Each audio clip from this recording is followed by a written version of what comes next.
Bueno, faltan 20 nada más.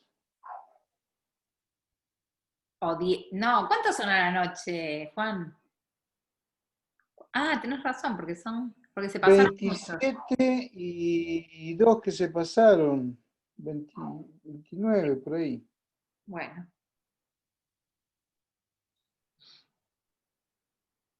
Bueno, esperemos un ratito. Ya que está, les vamos diciendo que la semana que viene, a los que después al final de la clase se los recordamos, pero la semana que viene no tienen clase, chicos. Si vieron el cronograma, la tienen toda la semana para estudiar. Así que pónganse al día, vamos que ustedes pueden. Porque ni siquiera le está prestando atención. Ahora el precio también viene con la CP, porque Movistar tiene un paquete canal HD a solo 583 pesos. Además, ¿Puedo hacer una pregunta? Sí. ¿El parcial es el lunes 26 de octubre? Otra vez tenemos el mismo problema. No, creemos que, a ver, si está bien en la guía, es el 2 de noviembre. Ah, por favor. Sí, aparece el 2 de noviembre. Primer parcial, lunes 2 de noviembre. Ustedes tienen la semana que viene libre, después tienen la siguiente semana, que es la clase 5, y la clase 6. Y el miércoles 28 es un repaso integrador de todo. Y el lunes 2 de noviembre es el primer parcial. Pero la semana que viene se las dejamos para que estudien y se pongan al día.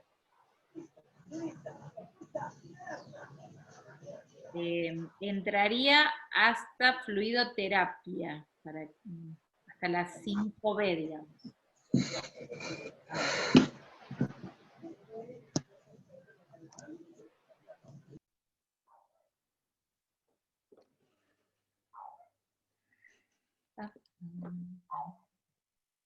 Creo que ahora me funciona mejor, Juan, el internet. Hoy a la mañana estaba muy complicada, por eso a veces me aparecía. Sí, estaba brava. Y la tarde también. ¿Sí? ¿Tuviste clases en Morón? Sí, Ah, ¿y cómo sí. estuvo?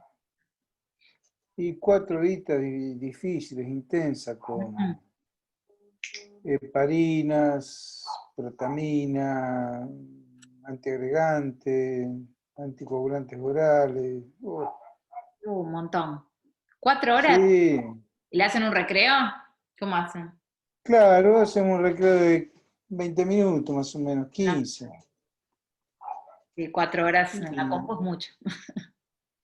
Y preparar la clase también, porque viste, tenés que actualizarte, estar al día de las cosas. Pero bueno, hoy éramos 2, así que uno escucha y otro habla, vos vas agregando, como hacemos nosotros. Está bien. ¿Y los chicos participan? O más o menos, ¿cómo es Morón? Y es como Luján. Bueno. Porque el sistema es así, es muy macabro. estresante, es Sí. muy demandante el sistema a distancia, Sí. y bueno, y vos te esforzás mucho como si fuera Sí, como si para estuvieran en clase. motivar, para sacar preguntas, y la mayoría de los alumnos también se mantienen con el nombre y el micrófono apagado, y te contestan ¿Por el este, chat o no te contestan? el chat. No, pero vos decís alguna pregunta y nadie tiene pregunta. Y capaz que Y tienen 2 millones de dudas. Capaz que no se no, atreven no, a preguntar. no es que tengan dudas, no tienen idea. Claro, no tienen preguntas porque no. Entonces, cuando vos no sabes nada, es como Sí, que yo te hable de, no sé, de un papiro claro, egipcio. Como vos no tenés idea, no tenés ninguna pregunta para hacer, excepto que sí. quieras buscar un colateral, pero te interesa el tema de historia egipcia, pero esto es... Entonces, y a medida que se van cansando, vos ves que están por obligación, Mm. hasta que faltando 15 minutos para las 4 horas ya se empiezan a tomar el buque. Ah, empiezan a salir. Ah. Sí, salen. Acá no o por salgan, ahí- los otros días nos dejaron solos bastante tiempo. sí, bueno, ahora ya nos están dejando solos, fíjate que son 29 y Sí, son 17 alumnos. sí. Y Lo que, en teoría, sí, por ejemplo, no tiene que ocurrir esto. Esto no, te desanima sí. No, aparte lo como que, docente. no, y también para ellos, a mí me parece que, por lo menos es mi experiencia particular con la universidad, yo hice 2 carreras universitarias, la realidad es que yo nunca dejé una materia después, digamos, antes del primer parcial. Yo la dejé si la materia me dejó a mí en el primer parcial, quiero decir, cuando ya sabía, Claro. pero uno hasta el primer parcial, yo qué sé, todavía no tuvieron el tiempo para sentarse a estudiar realmente, entonces yo seguiría y me Sí, daría la qué sé yo. oportunidad. No, yo hay cosas que, o sea, eh, hay cosas que los alumnos saben, que Mm, yo llevo más de 20 años dando farmacología, me recibí a los 24, tengo 61, y hoy me levanté a las 5 de la mañana mm. y 5:30 estaba terminando de preparar las clases, leyendo de nuevo como si yo tuviera 20 años. Y el alumno no lo sabe eso. Puse el culo en la silla a las 5:30 de la mañana y todavía sigo. ¿Y Sí. cuánto me pagan en Morón? Profesor titular, 20 años, 11.600 pesos. Nada te pagan, Y es un cargo encima de así. eso, encima de eso los alumnos no estudian. ¿Qué te va a decir? Si no se calientan ellos, te va a calentar vos. Y en Luján pasa lo mismo, o sea, si los alumnos no ponen pila, y yo preparé la clase, yo ya lo sé el tema, ya lo dije el primer día, le dimos todo, tienen todo servido, no lo quieren hacer, ¿y qué creen que yo le haga? No, vamos a ponerle esperanza. Yo les tengo fe todavía. No, yo esperanza no tengo, pero el tema es que uno ya viste es grande, todos somos grandes. Y Sí, es no verdad. podés estar diciéndole a gente que tiene responsabilidad. Yo también tengo otras cosas. La docencia es un compromiso que es vos estás para los alumnos, pero tampoco sos un estropajo, no te pueden usar más. ¿Entendés? Cuando ya el alumno no participa, no colabora o se va, y bueno, viste, ya es un problema de ellos. Bueno, Juan, 1:15. Yo te diría que empecemos. Arrúa Camila. Vamos a tomar. Presente. Muy bien. Vado Leticia. Es la chica que dijo que no tenía micrófono, Juan.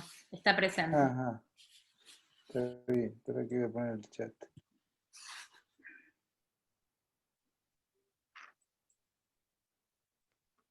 Acá está, Vado, sí, presente. Bersoni Mariano Germán.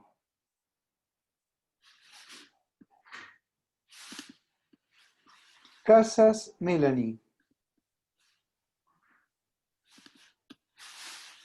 Castañera Sofía Vanessa.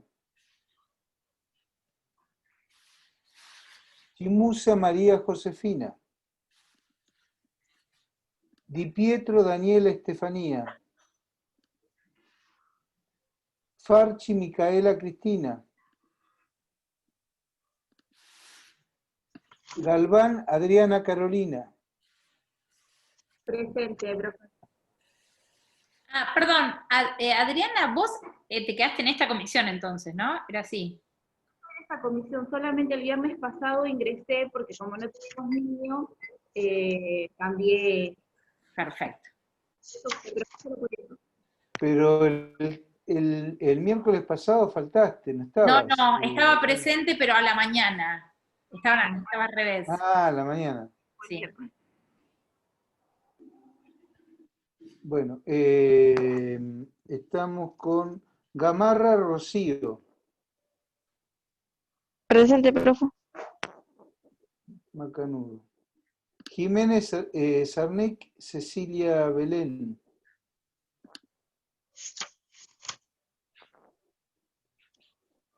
Gómez Jimena, Dayana Ayelén. Ignacio Berenice, Raquel. Iníguez Victoria del Milagro. Presente, profe. Leiva Jazmín Ayelén. Mansilla Franco Martín. Nuevo Denise Joana. Olivera Sili María Elena.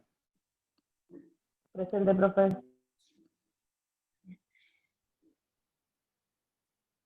Peralta Mariana Angelén. Quispe Calero Claudia Pamela. Perdón, Quispe- Peralta Mariana, Presente, profe. perdón, Peralta Mariana está presente, Juan. Ajá, ya veo. Sí, Yo soy Quispe. sí, te Quispe. puse. Ramírez Aguilera Sandra Beatriz. Presente. Romero. ¿Estás presente? Sandra. Ramírez presente. Aguilera. Eso. Perdón, Abril Romero Romero Abril Araceli. está presente, Juan.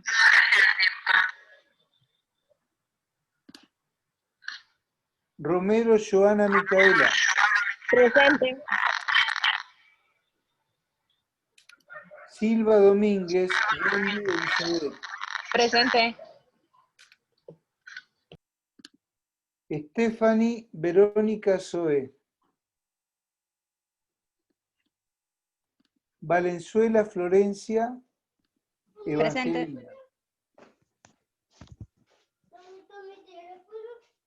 Vargas Guzmán Miguel Ángel. Presente, profe. Muy bien. Estoy aquí. ¿Hay alguien que no nombramos, chicos, que es de la mañana? Yo me pasé de esta comisión. Sí, Bien. ahora te nombro. dale, Melanie gracias. Melgarejo. Melanie Melgarejo. Martínez Roxana. Melanie está presente, Juan no tiene micrófono. Ajá.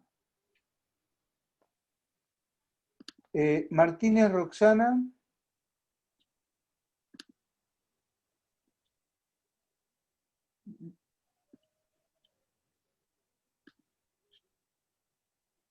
Fernández Mayra.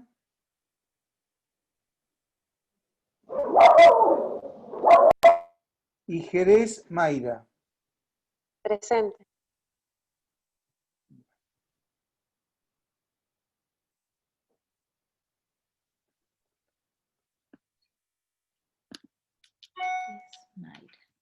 Perdón, Carolina Ortiz 16. y Sosa no están.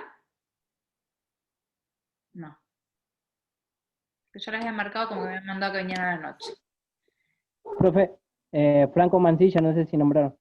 Ah, sí. Recién me conecté. Mancilla, Franco presente. Después Ignacio Berenice Raquel, la veo que está ahí. Sí, profe, me conecté después que Eso. me nombró. Ah, que pasé presente. A ver, Bersoni Mariano Germán, Casas Melanie, Castañera Sofía Vanessa, Chimusa María Josefina, Di Pietro Daniela Estefanía, Farchi Micaela Cristina, Jiménez Sarnic Cecilia, Gómez Jimena Dayana Ayelén, Leiva Jazmín Ayelén, Nuevo Denise Joana, Stephanie. Yo estoy. ¿Quién es? ¿Quién? Ah, Denise. Está bien, listo. Me llamaba la atención. Bueno, Stephanie, Verónica, Zoe.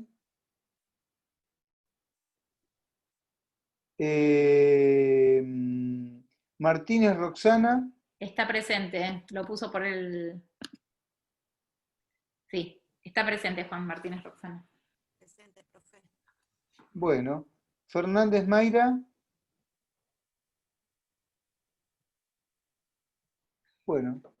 Bueno, muy bien, chicos. Como novedades, la profesora Romina va a preparar una serie de... Explícale vos, Romy. Sí. Que lo decís A ver, también. me da la impresión que no tienen tiempo para estudiar y tampoco y están medio perdidos. Entonces, a mí me sirve para cuando yo misma estudio hacer algunos ejercicios de multiple choice. Entonces, estaba armando unos ejercicios de multiple choice que se los vamos a enviar el día lunes y si quieren el viernes les mandamos las respuestas. Digamos, no tienen obligación de hacerlo. Es realmente una guía de estudio. Van a ver que desde el tema más tonto a el último tema, que es el más difícil, tienen un montón de multiple choice. Hay un montón, les aviso, porque no se asusten cuando lo reciban. Capaz que les conviene ir haciéndolos porque les va a ayudar para estudiar. Y recuerden que tienen toda la semana que viene para ponerse al día. Por eso yo les decía que, digamos, vemos que tenemos muchos ausentes, tanto a la noche como a la mañana. Háblenlo con sus compañeros que ustedes tienen más relación y díganles que no dejen todavía porque si bien le estamos dando una oportunidad más para que tengan toda esta semana, para que se pongan al día, y el examen, digamos, le entra un tema más después nada más. Entonces, a mí me da la impresión, sabemos que tenían un montón de problemas, que estaban cursando un montón de materias, que tal vez se anotaron en muchas cosas. Hoy más o menos los chicos de la mañana nos contaron. No sé si acá hay algo que quieran decir, cuál es el problema y qué es lo que les está pasando. Pueden hablar, el que quiera hablar. O pueden escribir. Yo creo que, porque sé de otros compañeros que han dejado otras materias, porque hay una materia como quirúrgica que es bastante pesada, y creo que se acrean más a esa materia y dejaron otras, están dejando otras porque no llegan. También con el tema de, es mucho contenido y bastante complejo. Creo que es por eso, no sé de todos, creo que la mayoría es eso, digamos. Bueno, digamos, y ustedes, los que están presentes, aunque sea son 20 presentes en este momento, ¿cómo van? Digamos, ¿pudieron un poco ponerse al día? ¿Van entendiendo? La verdad que no sé cómo manejan el material. Si aparte de la clase de Diego leen el libro, se hacen resúmenes, no sé, por eso les digo, no sé cómo escuchan también la clase de Diego, porque si bien la clase de Diego, creo que la última era de 1 hora y media, no era más que eso, yo la desgrabo toda, por ejemplo, porque la escucho toda y me anoto todo, y no sé si ustedes se toman ese trabajo o solamente la escuchan. Yo en mi caso, profe, yo sí, anoto todo lo que va diciendo el profe, después por ahí lo escucho, retrocedo cuando no entiendo algo, y lo que me está sirviendo mucho ahora es que estoy haciendo cuadros sinápticos que antes no los hacía y que capaz que ahora me está sirviendo más para estudiar. Claro. Y digo, más allá de desgrabar es una forma de decir, yo no es que la desgrabo, sino que tomo apuntes, lo mismo. Yo siempre me dejo espacios en blanco y ¿qué dice? Yo anoto y voy pasando la clase y repito si algo no entiendo. Claro, y si no, vayan al libro, digamos, porque obviamente que Diego está yendo al punto, a lo que quiere decir, y es bien sintético. Si capaz que algo les quedó medio colgado, vayan al libro para reforzarlo. No sé si van más o menos. A mí me parece que es la forma de estudiar la materia, pero bueno. Yo también voy escuchando los audios y voy tomando nota, pero bueno, al ser de 1 hora, hora y pico cada audio, lleva bastante tiempo. Al menos el doble les va a llevar. Sí, al menos el doble. Entonces por eso vengo atrasada, pero vengo metiéndole ganas, pero vengo atrasada por ese tema. Pero calculo que ahora, esta semana que no tenemos, el miércoles que viene, eso va a ayudar. Claro, por lo menos va a ayudar. Claro, porque en atrasados les va a ayudar. Yo les vuelvo a repetir, yo los multiple choice se los envío con varias páginas que les va a servir más que todo como una guía, porque desde que Diego dice A, van a tener un multiple choice de eso. A los 5 minutos que Diego dijo B, van a tener un multiple choice de eso. Y tiene que ver con irlo llevando por si se perdieron muchas cosas. Yo tengo la costumbre de hacer muchos ejercicios y en mi cabeza tal vez armo muchas cosas para poder razonar y pensar, bueno, si esto es así, lo contrario sería esto. Es una materia que incluye muchas cosas. Entonces, a veces uno se olvida. No sé, la clase pasada estuvo bastante flojo todo, pero me imagino que tenía que ver con eso, que de repente había mucha información. Bueno, Juan. Bueno, vamos a hablar sobre la unidad temática que dice modificadores del sistema nervioso central. Caso clínico 1. Un paciente de 50 años fue diagnosticado con un cuadro de ansiedad hace 6 meses y está recibiendo tratamiento con alprazolam. Acude a urgencias por presentar vértigo, palpitaciones, temblores, sensación de mareo y malestar, dolores musculares, irritabilidad, nerviosismo y ansiedad. Comenta que, como se encontraba mejor, dejó de tomar el tratamiento y aparecieron los síntomas. ¿A qué puede deberse la aparición de esta sintomatología? ¿Quién se anima a ir desglosando un poco el ejercicio? Bueno, profe, yo empecé primero definiendo sobre qué era ansiedad, vi el video que determinaba que era un estado de intranquilidad, la respuesta defensiva frente a estas situaciones de estrés, y ese paciente, digamos, la medicación que estaba tomando, el medicamento, justamente inhibe, ¿no? Deprime el sistema nervioso central,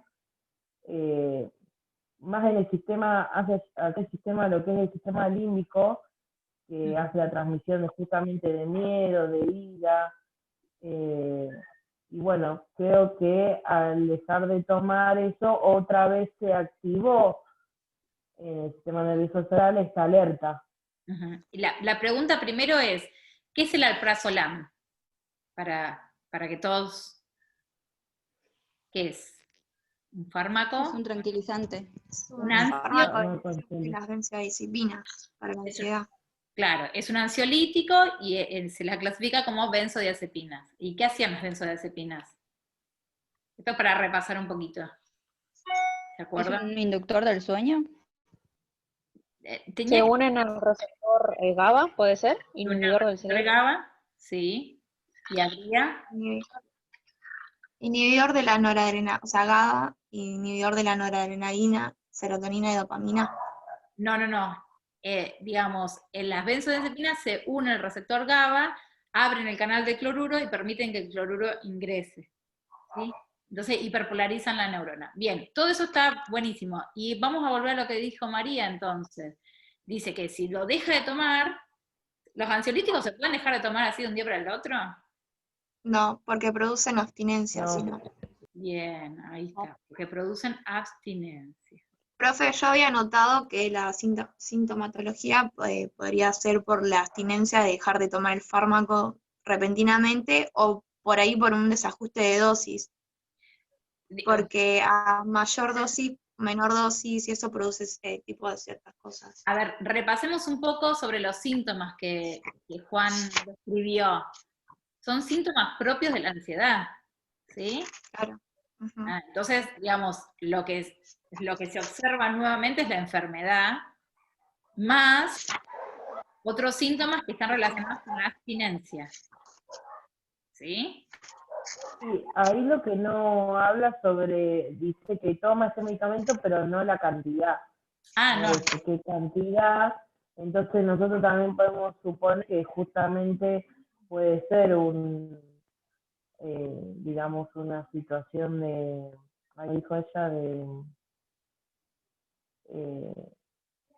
Pero, sí, María, te entiendo lo que vas, pero viste que... No me sale la palabra. No, está bien, pero el problema decía que la persona se sentía bien y, digamos, él no tiene ninguno de los síntomas de ansiedad. Entonces, como se sentía bien, dejó de tomarlo. Entonces, ¿por qué se sentía bien? Piensa en eso, ¿por qué se sentía bien? Y porque le estaba haciendo efecto. Claro, le estaba haciendo efecto el fármaco. Y todas las benzodiazepinas y los ansiolíticos, ¿qué crean? ¿Por qué crean abstinencia? Porque crean adicción. Porque crean adicción, bien. Juan. Profe, mi pregunta era, ¿en cuánto tiempo? Sí. ¿Vos pensaste que me había caído? No, me estaban atacando los mosquitos y no te veía, Juan, y dije, bueno, tengo un ataque de mosquitos. No, estoy escuchando todo, ¿cómo no? Perdón. Sí, tenías una pregunta, no me fijé quién era, perdón. Sí, yo, Camila. Cam, sí. ¿En cuánto tiempo se puede generar adicción de tomar el fármaco? Buena pregunta. Bueno, cada benzodiazepina puede generar adicción. Hay algunas que ya a las 48, 72 horas generan adicción y algunas tardan un poco más, 1 semana, 2 semanas, 3 semanas. Pero ¿eso depende de la dosis que tome? Ambas dos cosas, ¿no? De cuál sea el medicamento y la dosis. Porque dentro de las benzodiazepinas van a haber un montón.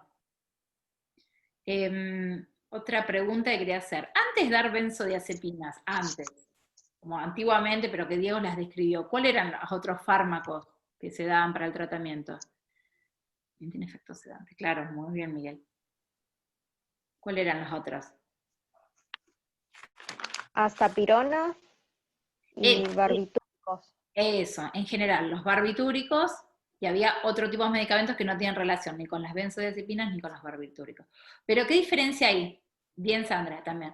¿Qué diferencia hay entre, por qué uno preferiría, bueno, en realidad preferiría no, porque ahora ya casi no se dan los barbitúricos, pero ¿por qué uno daría benzodiazepinas y no barbitúricos? ¿Qué les explicó, Diego? Los barbitúricos no tienen un margen muy seguro entre los efectos adversos. No, ibas a decir algo. Ibas a decir la dosis que... La dosis terapéutica y... Sí, y los efectos. Y la dosis tóxica. El índice es más estrecho en los barbitúricos. Perdón, Wendy, repetime de vuelta. Que el índice terapéutico en los barbitúricos es más estrecho, ¿puede ser? Exactamente. Entonces es menor. Y aparte, tenía otra característica. Los barbitúricos que no tienen las benzodiazepinas. Las benzodiazepinas, como dijo Miguel, tienen efecto sedante y podrían llegar hasta hipnóticos, hasta ahí. Pero los barbitúricos tenían otros efectos que son más importantes. ¿Efecto anestésico? ¿Cómo? ¿Efecto anestésico? Un poquito más. ¿Cuál es el que le sigue después? Depresión. La depresión respiratoria y pueden llegar hasta el coma. Muy bien, Mariana, el coma.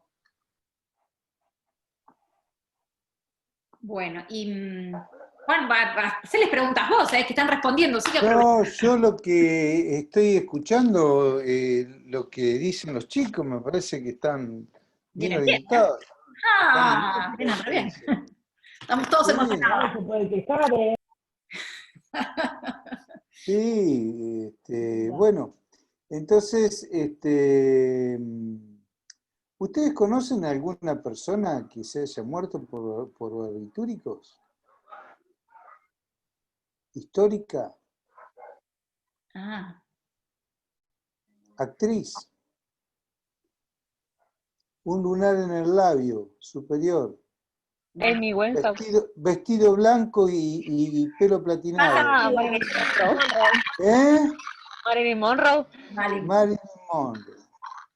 Bueno, se cree. Consumía barbitúricos, porque en esa época, en la época de Kennedy y Marilyn Monroe, ella se muere en el auto, se muere porque se muere ahorcada, pero en realidad era la medicación que se utilizaba como ansiolítico, se utilizaban los barbitúricos. Entonces, hacían lo mismo que lo que hacen la mayoría de las personas que se drogan con sustancias lícitas, consumían alcohol y barbitúricos. Y entonces el sinergismo de suma, de depresión del sistema nervioso central, era inmediato. A diferencia que el barbitúrico comprometía el centro respiratorio y los pacientes se morían. Entonces, era la droga de consumo de esa época, el ansiolítico de esa época. Estamos hablando de los años 60. Pasaron 60 años de todo esto. 60 años. Y en 60 años hubo un gran cambio en el tratamiento de la ansiedad, ¿sí? Hasta que aparecieron las benzodiazepinas, los ansiolíticos, drogas de un alto margen de seguridad. ¿Sí? Entonces, amplia ventana terapéutica, alto margen de seguridad y alta eficacia, que se usa para las convulsiones, se usa para la epilepsia, se usa como coadyuvante en el tratamiento del dolor, como ansiolítico, como hipnótico, para el tratamiento de las crisis de pánico, y esas son las indicaciones más frecuentes de los ansiolíticos. Es muy importante. Y saber que todos los ansiolíticos actúan de la misma manera, todos.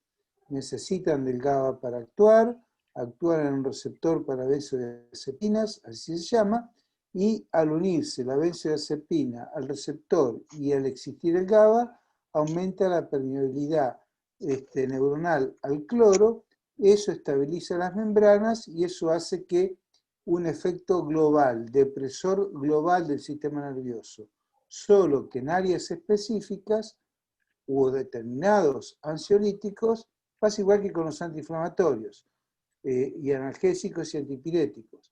Determinados ansiolíticos son más para el pánico, otro más para la ansiedad, otro más para los síndromes de hiperquinesia, otro más para... ¿Entienden? Bueno, pero el mecanismo de acción es exactamente el mismo en todos. ¿En qué cambia? En el abanico clínico y cambia en la farmacocinética. O sea, farmacodinámica idéntica, farmacocinética distinta. Y eso hace que sea distinta vía de administración para algunos y para otros distinto inicio de acción y final de acción. Por eso se los clasifica según la farmacocinética en ansiolíticos o benzodiazepinas de acción ultracorta, corta, intermedia y larga. ¿Sí? Los de acción más corta es el midazolam.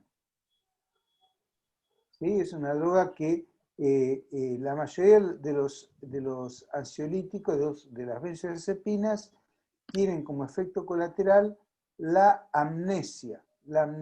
Así que si ustedes están nerviosos y se clavan un clonazepam, un clonagin para ir a rendir un parcial o un final, van a ir tranquilos. Pero les va a pasar que lo que repasaron, lo último que repasaron, no se lo van a acordar. Entonces van a tener amnesia.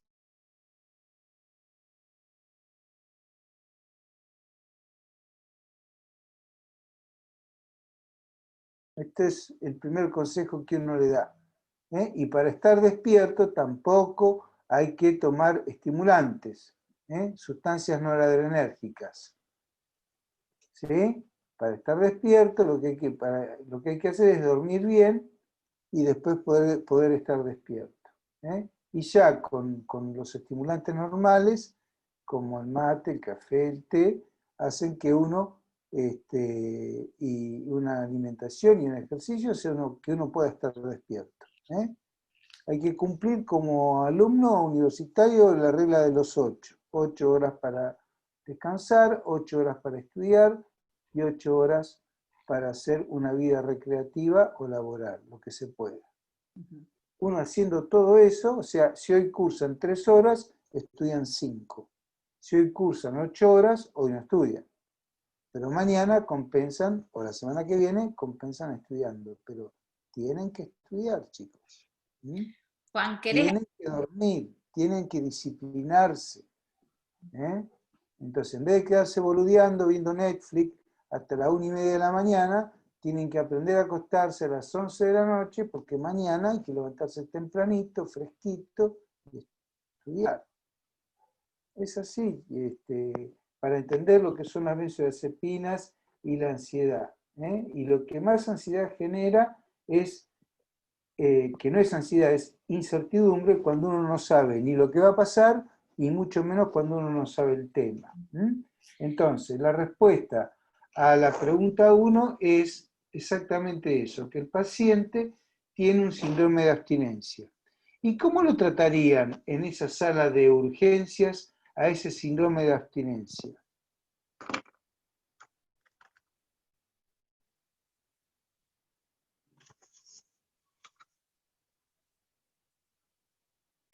¿Se podría volver a dar la medicación pero en dosis baja?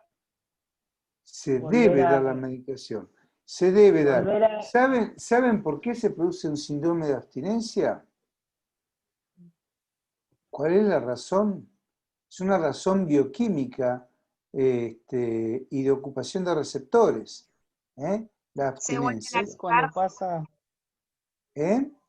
Se vuelven a activar los neurotransmisores que están siendo inhibidos, ¿no?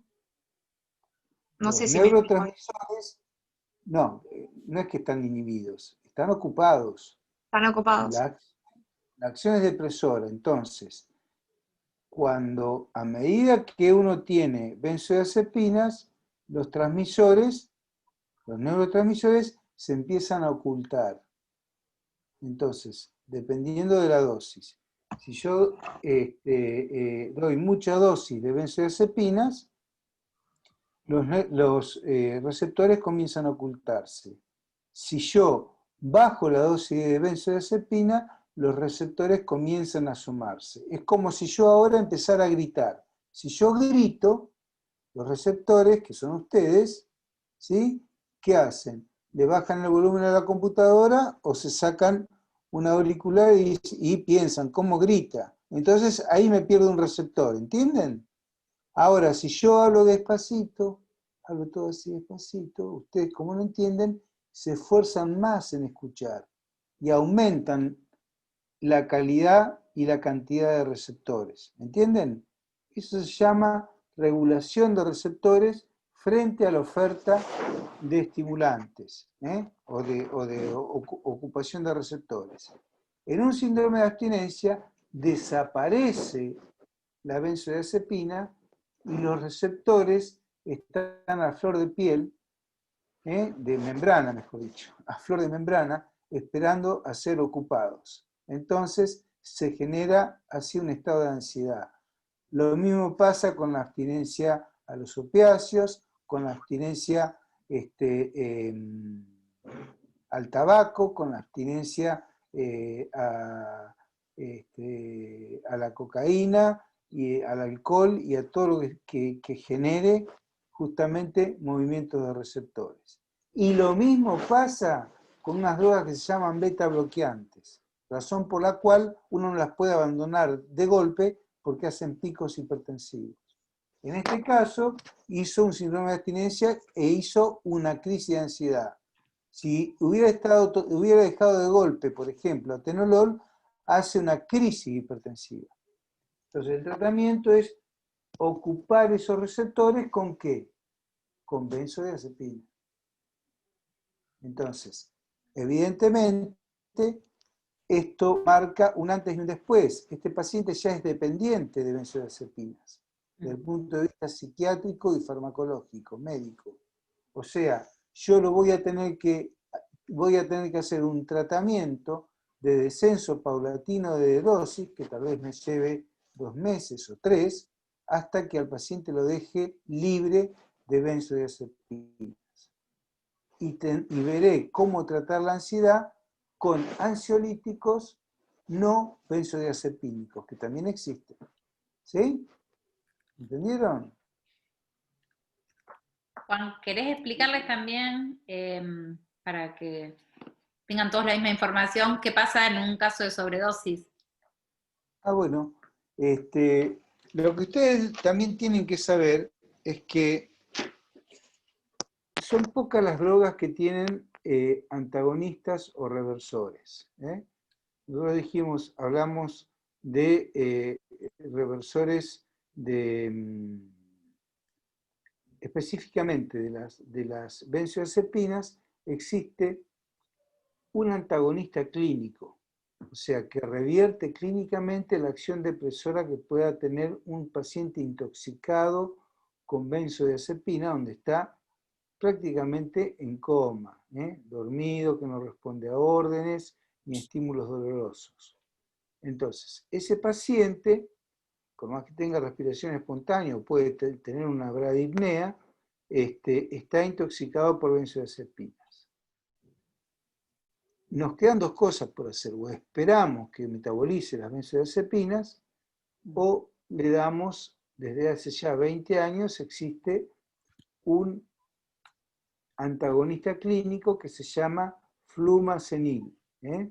Flumazenil. El flumazenil, en realidad, es un antagonista clínico, pero desde el punto de vista farmacológico estricto, se llama agonista inverso. ¿Qué es un agonista inverso? Es una droga que, si yo se la inyecto, por ejemplo, a María Olivera Sili, le voy a generar un síndrome de ansiedad, parecido al que tiene este hombre, del caso clínico. O sea, que el efecto no es un efecto, es todo lo contrario al efecto benzodiazepina. Lejos de calmarte, te genera un estado de ansiedad. Entonces, por eso se llama agonista inverso, desde el punto de vista estricto farmacológico, pero desde el punto de vista clínico es un antagonista de las benzodiazepinas. ¿Sí? ¿Les quedó? En la sobredosis, bueno. Y ya está estipulado que cada vez que viene un paciente intoxicado, con estas características de haber tomado remedios, esos intentos de suicidio que uno puede ver, en dar benzodiazepinas. ¿Y se da hasta qué punto? Hasta que sale del peligro de la depresión respiratoria. Por ejemplo, ¿cómo sé yo que está en depresión respiratoria? Porque le mido la frecuencia respiratoria y está en 9. Le mido la saturación de oxígeno y está en 87. Si yo le doy flumazenil, va a tener una frecuencia respiratoria de 12 o 13 o 14 y una saturación de 95 con aire ambiente. O sea que salió de la situación peligrosa. Y esa es la meta terapéutica. Detalle. La vida media del flumazenil es más corta que el resto de las benzodiazepinas. Por eso hay que volverlo a evaluar 1 hora después de haberlo administrado, porque los pacientes vuelven a recaer bajo efectos de la benzodiazepina. Por ejemplo, el alprazolam es de acción prolongada, o si no es prolongada, es intermedia. Tiene una vida media aproximadamente de 7-8 horas. ¿Sí? Entonces, mientras el flumazenil tiene una vida media que está en más o menos 1 hora. Entonces, yo sé que si tiene una sobredosis de alprazolam, tengo que volver a darle flumacenil,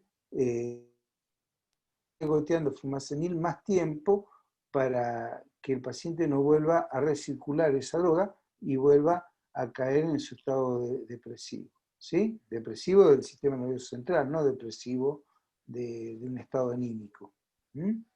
¿Está? ¿Puedo hacer una consulta? Sí. Las benzodiazepinas. Yo tengo acá anotado que su consumo en exceso no produce depresión respiratoria ni coma. Está mal, ¿no? No produce, está bien. No, el estado de coma en realidad se define, ya no se habla más de un coma superficial ni profundo, pero todo el mundo sabe lo que es superficial y profundo. Entonces, para evitar confusiones en la clasificación clínica, ahora se llama escala de Glasgow. La escala de Glasgow es lo que define acá en Nueva Orleans y en Bahía Blanca cuál es el estado de inconsciencia que tiene ese paciente. ¿Qué decimos cuando un paciente está en coma? Decimos que el paciente tiene un sueño que no responde a las órdenes simples ni responde tampoco a estímulos dolorosos. Sino, si yo le aprieto, le paso los nudillos por el esternón, o lo estimulo y le digo, señor, señor, y no abre los ojos, y tiene pulso, y respira, y bueno, está inconsciente. No hay que dar muchas vueltas. O sea, el Glasgow no es 3 en 15, pero es un Glasgow que está bajo. ¿Entienden? Está en coma ese paciente. La depresión respiratoria la puede producir. De hecho, les aviso, si ustedes dan midazolam rápido, la velocidad de inyección también tiene que ver para que el paciente rápidamente la benzodiazepina haga efecto en la depresión total del sensorio. Y si yo recibo un paciente añoso y le doy midazolam, que es el Dormicum del comercio, y le doy rápidamente 10 miligramos, y el abuelito le va a bajar la presión, va a dejar de respirar y se va a morir. Entonces, lo que dicen los libros y lo que dicen los apuntes son una cosa que hay que tomarlo en un contexto. Yo le digo las cosas que pasan. Pero Juan, no tiene que ver con que en realidad vos la dosis que deberías dar para que eso llegue a suceder es muy, muy grande, porque digamos, bueno, todos los la dosis es grande, la dosis es grande según qué. Porque yo, por ejemplo, te puedo dar midazolam a una velocidad, un jeringazo rápido, volado, ¿sí? Y te estoy dando una dosis normal, pero te la estoy dando muy rápido. Entonces rápidamente sobrepaso la ventana terapéutica y rápidamente hace efecto.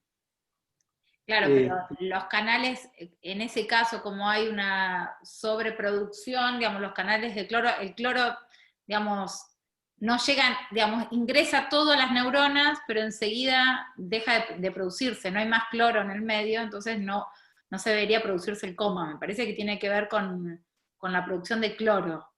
A eso se refería. En cambio, los barbitúricos sí atrapan de todo el sodio.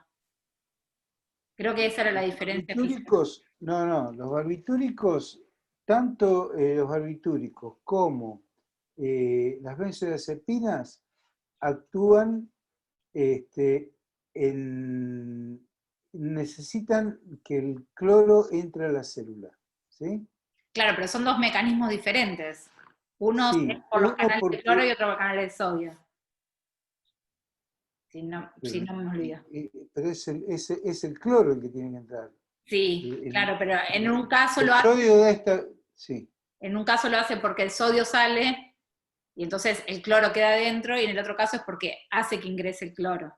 Me parece que tenía que ver con eso, por lo que entendí de la fisiología de los canales.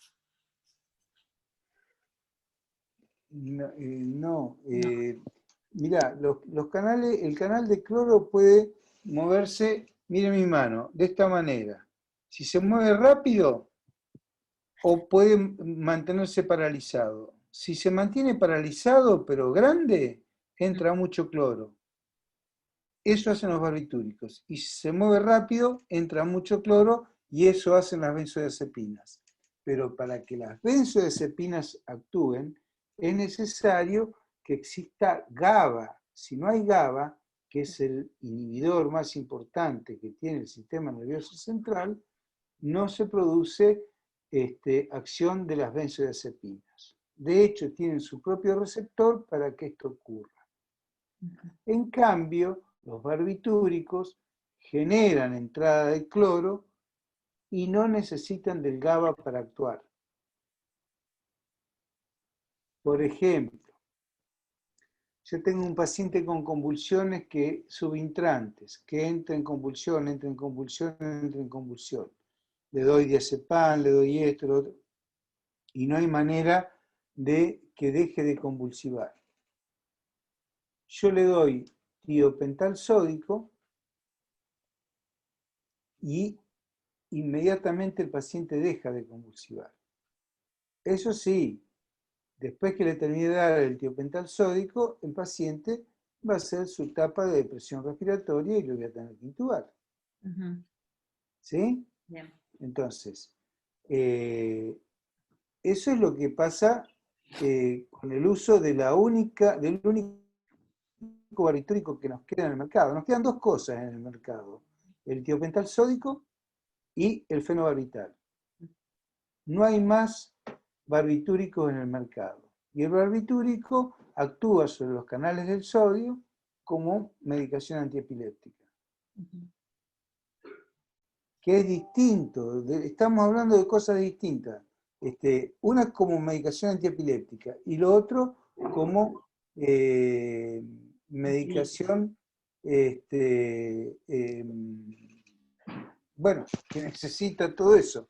De hecho, en el mismo receptor, si uno mira un receptor para benzodiazepina, va a encontrar que abajo es como una flor, tiene 5 partes. Un receptor, se parece a un receptor nicotínico. En la parte baja de esa flor, ahí está el receptor para el flumazenil. Pero bueno, ustedes háganse, cada uno se hace se imagina las cosas de la manera que puede, para acordarse, ¿no? Pero recuerden eso, nada más, tampoco tiene tanta importancia, tampoco tienen que saber cosas tan finas, ¿no? Bueno, entonces el tratamiento Profe, sería, sí. Entonces, en caso de una intoxicación con benzodiazepinas, hay una presión respiratoria y la función cardíaca, o es al revés. Lo que pasa es que todo es de modo indirecto. O sea, si yo a vos te doy un remedio como nitrocruciato de sodio que te baja la presión, te doy una droga que es hipotensora. Si yo te doy una benzodiazepina que está en sobredosis, que te deja dormida y te deja, o en coma, y te deja sin respuesta a los estímulos, vos no necesitas catecolamina, es como cuando estás anestesiada. Entonces, lo normal es que tu cuerpo comience, entre tantas cosas, a bajar la presión, a ganar la temperatura que tiene el ambiente, por ejemplo. Se puede generar en tu cuerpo una hipotermia. ¿Es hipotermizante? No es que sea hipotermizante la benzodiazepina, es el cuadro neurológico que genera esas cosas. Entonces, las respuestas compensadoras también, por eso se llaman depresores del sistema nervioso central. No hay posibilidad de que el sistema simpático salga a responder dándole ayuda al organismo en todo eso. ¿Entienden? Son casos complejos y lo mismo pasa con el borracho que se quedó dormido.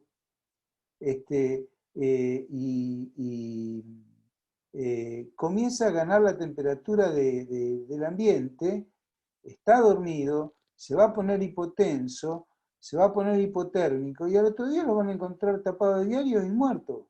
Es así, esto no es chiste lo que les estoy contando, esto es verdad. Por eso los pacientes ganan, y el alcohol, ¿qué es? Un depresor del sistema nervioso central. Generalizado. Entonces, vos decís, no produce depresión respiratoria. Bueno, depende de la dosis también. ¿Quién no sabe? Chicos que terminaron en coma alcohólico en Bariloche o en Villa Gesell, eso lo sabe todo el mundo. Entonces yo no te puedo decir, mirá, el alcohol no produce coma, si lo he visto. ¿Cómo no va a producir coma? Claro que produce coma. Y si tomó alcohol y tomó benzodiazepina, te va a producir recontra coma y muchas más cosas. ¿Entienden? Entonces, todo es en el contexto y en el organismo, cómo está. ¿Sí?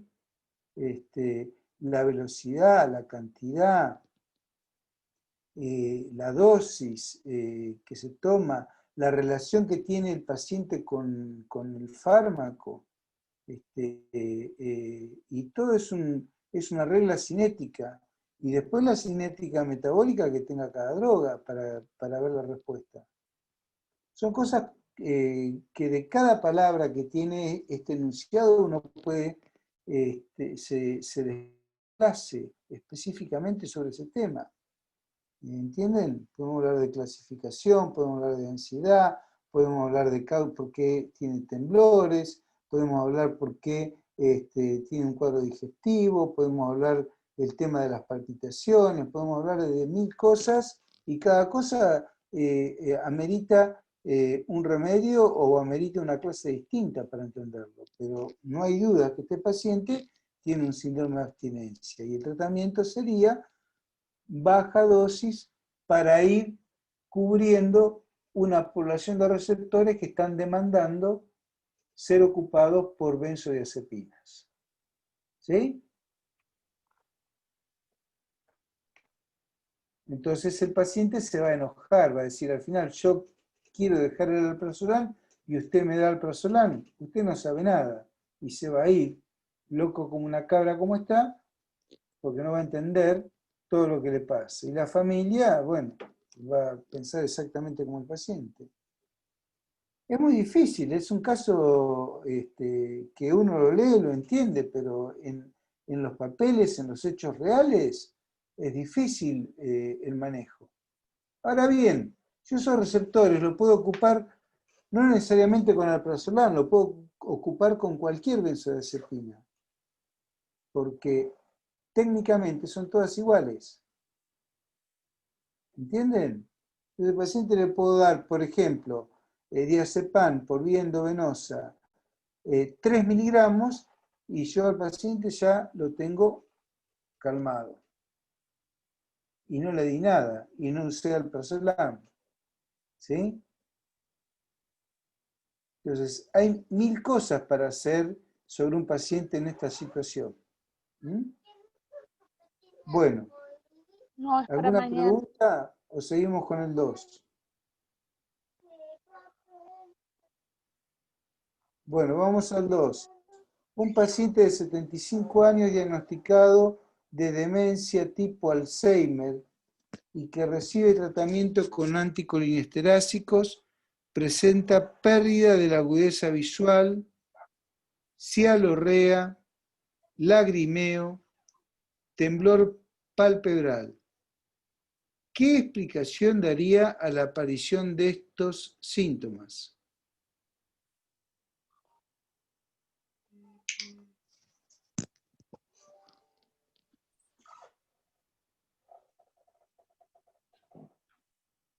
Chicos.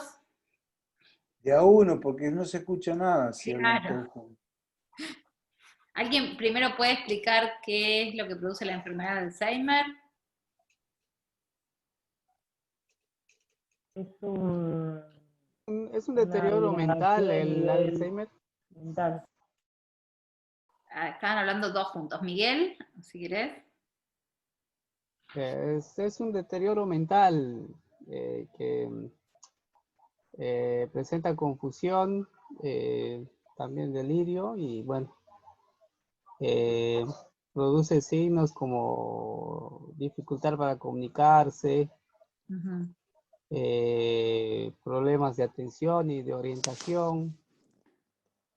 Y este trastorno que vos decís, me imagino que hiciste decir degenerativo, no mental. Sí, sí. Produce, ¿por qué se produce? ¿Qué se mueren?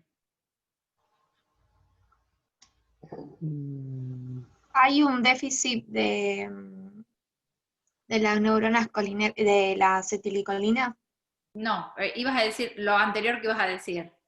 Neuronas colinérgicas. De las neuronas que producen dopamina. Dopamina. Sí, eso es lo que pasa. Bien. ¿Y por qué dice que se lo trata? En realidad está mal expresado, tal vez me parece. Tendría que decir, bueno, dice anticolinesterásico. Piense que es un fármaco colinesterásico. Porque ¿qué fármaco se utiliza normalmente? Un fármaco que hace que se inhiba ¿qué? Sí. No. Sí. Estaba leyendo lo que anoté. Sí, era lo que ibas a decir. ¿Hace que se inhiba qué?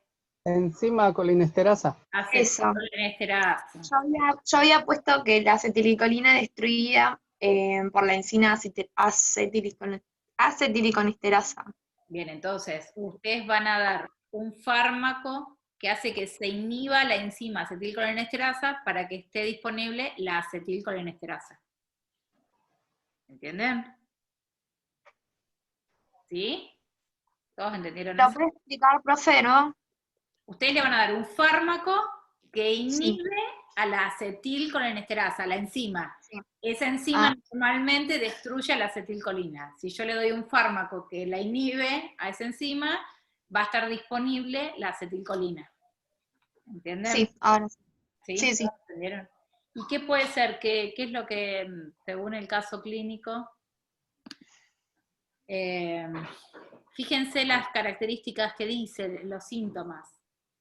Agudeza visual, cialorrea, lagrimeo y temblor palpebral. ¿Puede ser que sean síntomas de que se activó el sistema simpático? ¿El sistema? Simpático. No, parasimpático sería, ¿no? Ajá, tenemos un problema ahí. Sí, parasimpático, perdón. Yo le estoy dando un colinesterasico. Pero en la agudeza visual, o sea, si le falta agudeza visual, tiene midriasis, ¿no? Sería. Midriasis. Dice pérdida de la agudeza visual. Quiere decir que no tiene. Claro, y la midriasis es del simpático, ¿no es así? Claro, pero vos fíjate, porque vos estás dando un inhibidor de la acetilcolinesterasa, digamos, un fármaco colinesterásico. Entonces, si yo inhibo de alguna manera estoy inhibiendo el parasimpático, por ende, se activa el simpático. ¿Entienden? ¿O no?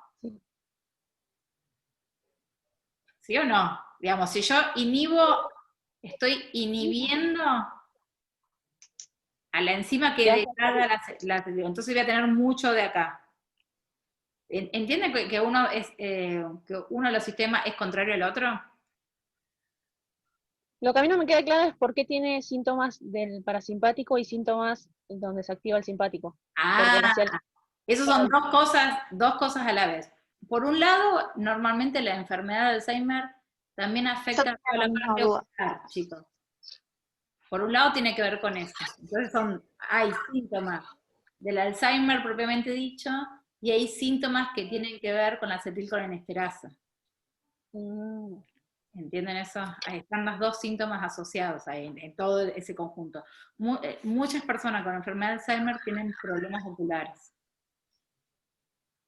Entonces tiene que ver con eso. Por un lado, ustedes le están dando una droga, esa droga también afecta al sistema, aparte de afectar al sistema nervioso central, afecta al periférico.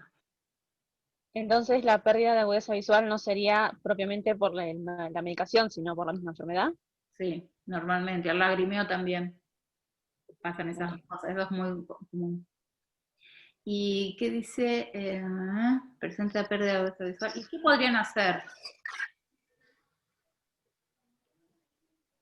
¿Qué podrían hacer? ¿Qué podrían ¿Le sacarían ese fármaco que están utilizando o agregarían algún otro? ¿Leyeron algo de eso? Hoy me hicieron una pregunta en el chat por privado y me preguntaron, ¿con ese fármaco entonces curás el Alzheimer? ¿Es una enfermedad que se cura? No. No, bien. Por eso entonces la vuelvo a preguntar. ¿Qué harían en este caso? Ustedes le están dando un colinesterasico que inhibe la acetilcolinesterasa, para que esté disponible la acetilcolina. ¿Hay algunos otros fármacos? ¿Han leído otros? No. Digan que no, si no. ¿No le suena la atropina? ¿Atropina? No. No, la atropina tiene un efecto totalmente contrario. Hoy teníamos el mismo problema, chicos. La palabra, porque hay dos formas de usar la palabra anticolines,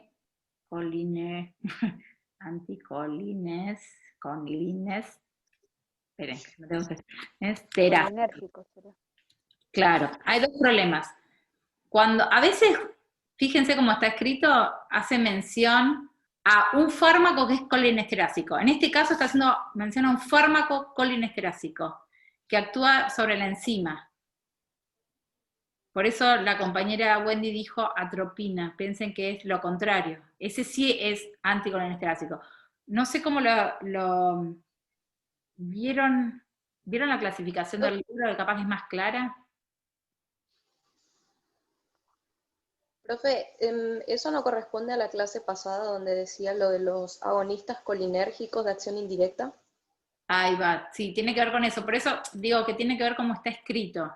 Cuando a veces está escrito así rápido, como, bueno, tiene un fármaco anticolinesterasico, quiere decir que es un fármaco que está actuando sobre el sistema colinesterasico. Y otras veces lo expresa directamente y dice, este fármaco es anticolinesterasico. A veces hay que ver el contexto de lo que está diciendo. Tiene que ver con las clasificaciones, cómo se los clasifica. Como parasimpático mimético o parasimpaticolíticos. ¿Esa clasificación la vieron o no? No la vieron. Bueno. Recién lo estaba viendo en el libro. Ah, bien. Los escuchan, también escucho todo trabado. Ay, es que me anda muy, pero muy mal mi internet. Perdón, chicos. Por eso a veces me quedo en silencio. A ustedes a veces se me tildan.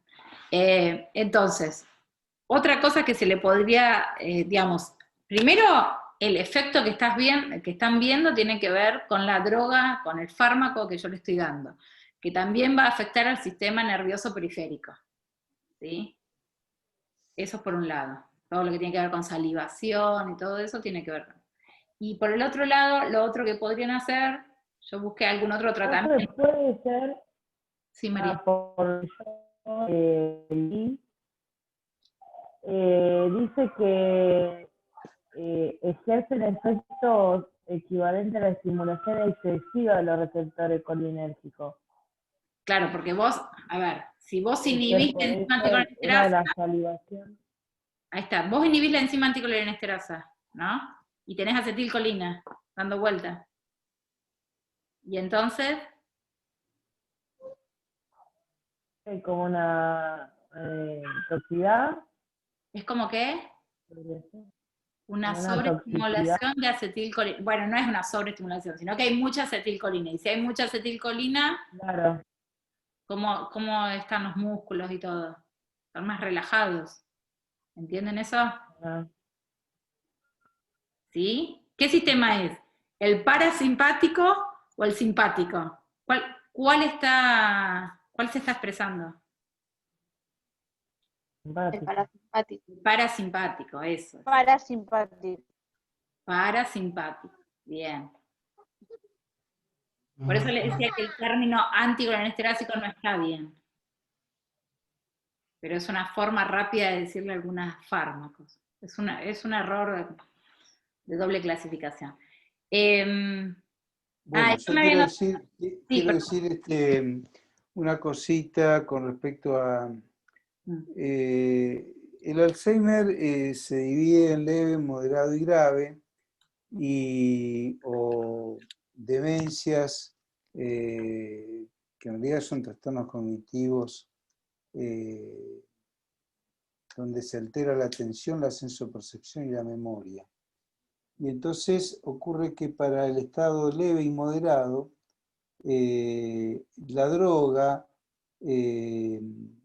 funciona como anticolinesterásica, pero en realidad se llaman inhibidores de la colinesterasa, en este caso de la sinapsis, tanto que atraviesa la barrera hematoencefálica, porque estos pacientes se favorecen con el incremento de acetilcolina a nivel de la neurotransmisión.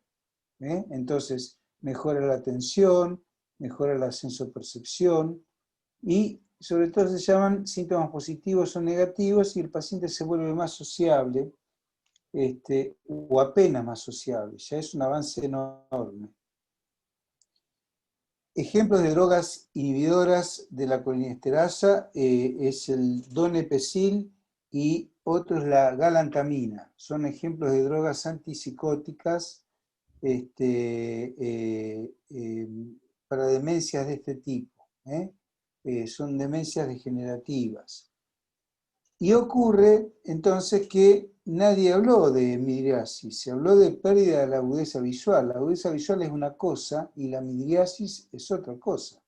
Eso de la midriasis lo inventaron ustedes. ¿Dónde dice que hay midriasis?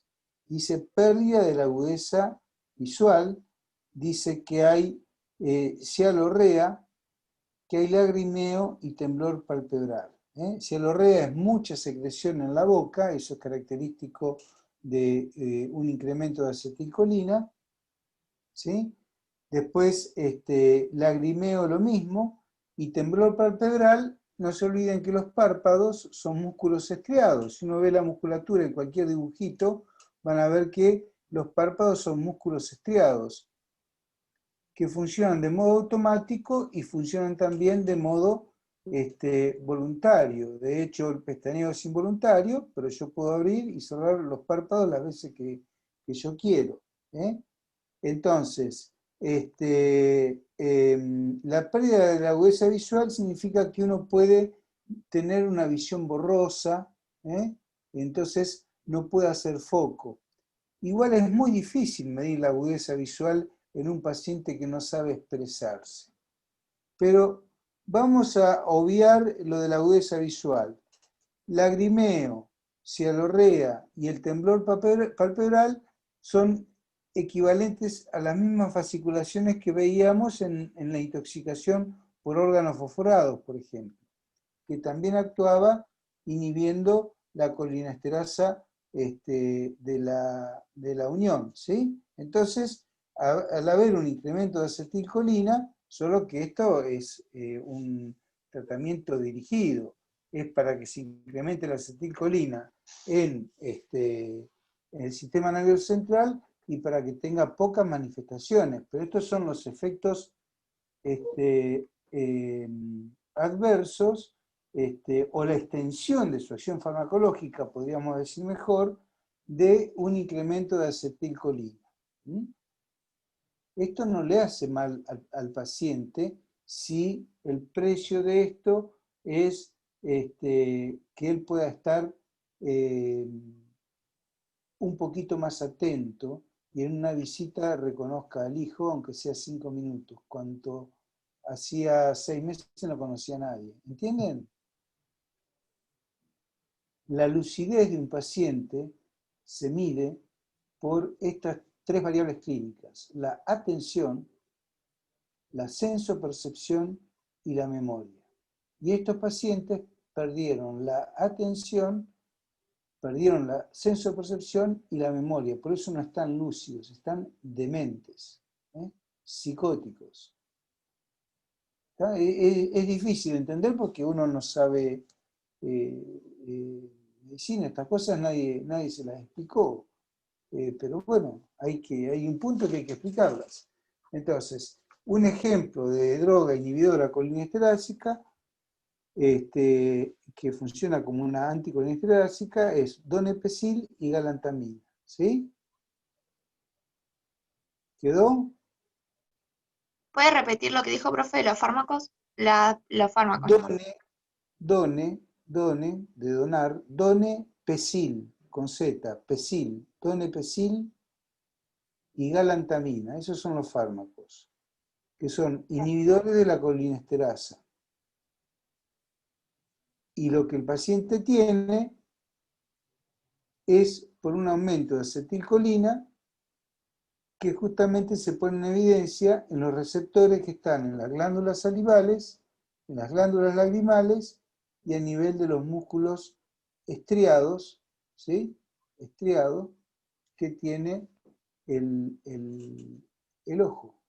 La musculatura, el ojo tiene una musculatura intrínseca y una musculatura extrínseca. Yo estoy hablando de los párpados. Eso es una musculatura extrínseca. ¿Sí? Bueno. ¿Les quedó más o menos el punto 2? Es difícil, no son casos fáciles, son difíciles. Hay que saber mucho hay que entender muchas cosas. Profe, a ver si entendí bien. Entonces, esa sintomatología se puede dar por una intoxicación de acetilcolina, por el aumento que hay porque no se puede vivir encima. No hay ninguna intoxicación. Cuando hablas de intoxicación, estás hablando de, está por encima no por encima de lo normal. Estás en una, cercana a la dosis letal 50, eso es una intoxicación. No estás, lo que estamos viendo acá es una extensión de la acción farmacológica, en este caso del donepezil o la galantamina, que es un inhibidor de la colinesterasa. Se extiende la acción farmacológica. Además de actuar sobre el sistema nervioso central aumentando la acetilcolina, también ves cómo ese incremento de acetilcolina, llamale extensión de acción farmacológica, llamale efecto colateral, lo que vos quieras, en todos los lugares donde haya, y pueda ocurrir, donde haya receptores para acetilcolina, va a actuar inhibiendo la colinesterasa. En este caso, se va a poner en evidencia con aumento de la saliva, con disminución de la agudeza visual, ponele, lagrimeo y temblor de los párpados, que son músculos estriados voluntarios. Pero nunca hablamos de intoxicación. ¿Dónde dice intoxicación acá?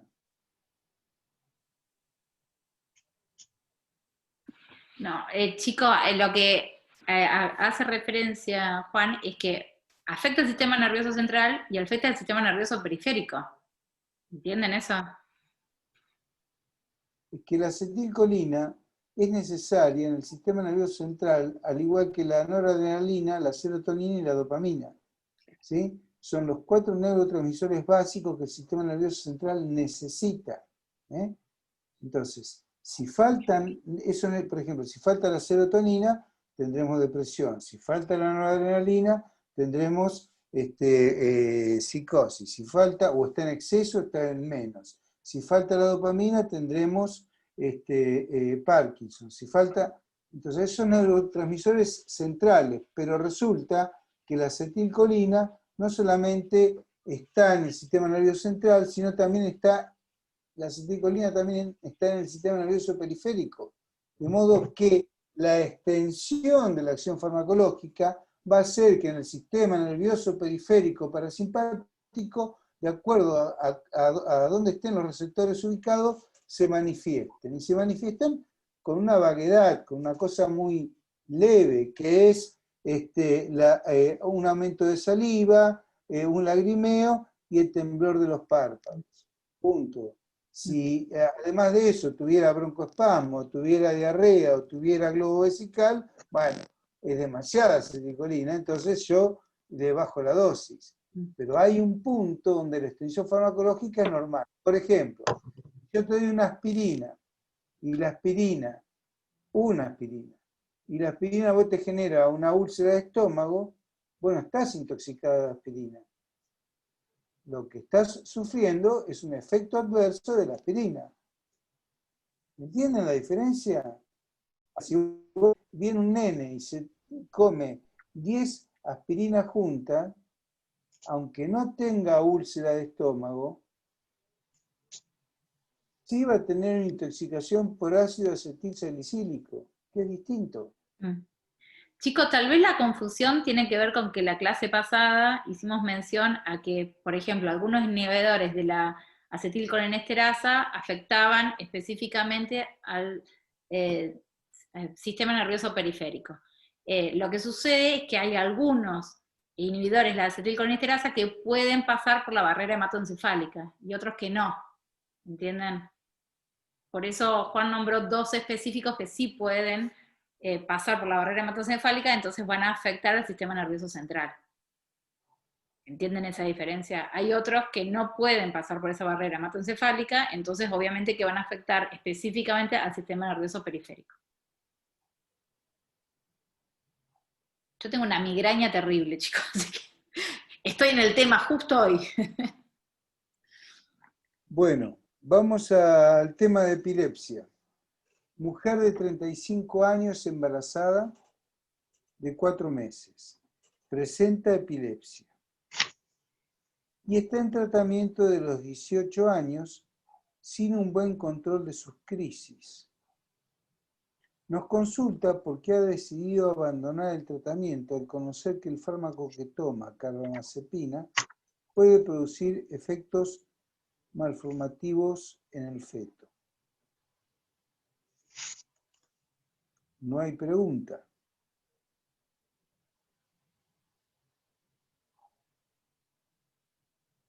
Nosotros, ¿qué le podemos...?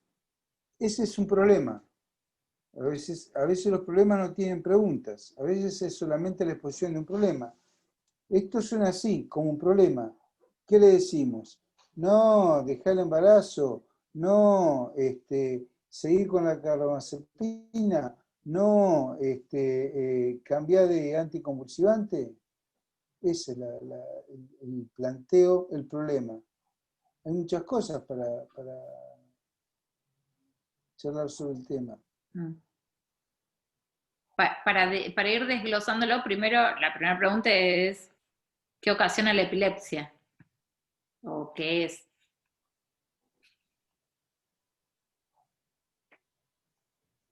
No sé si Victoria sacó el micrófono para hablar o no. No, lo había sacado.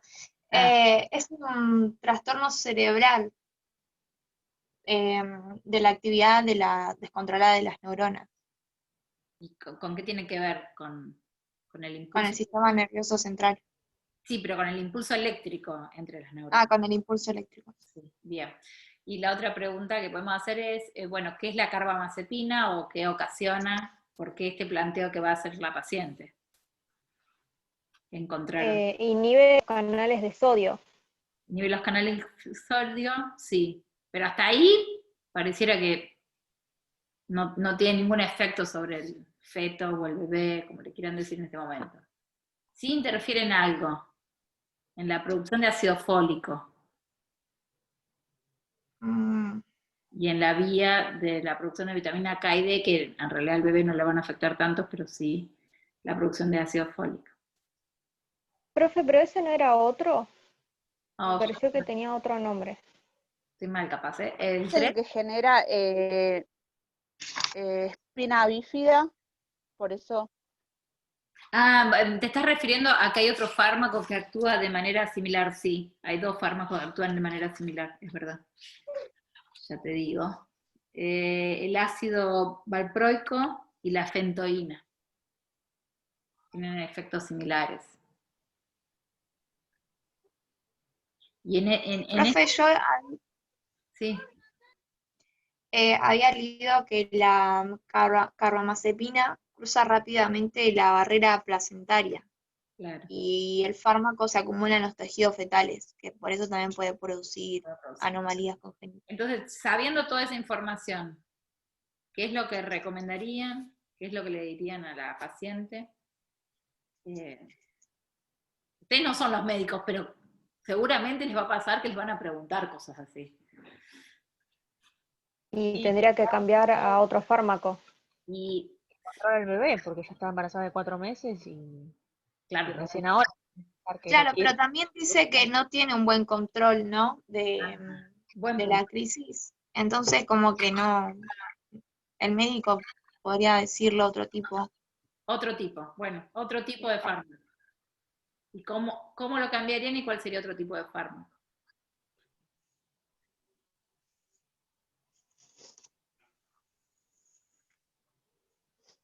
¿Qué otro tipo de fármacos pueden ser que pueden ser más seguros? ¿Y cómo sería ese cambio? ¿Cómo desarrollarían ese cambio?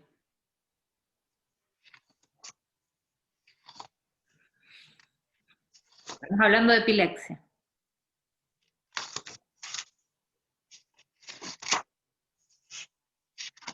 ¿Alguien se acuerda?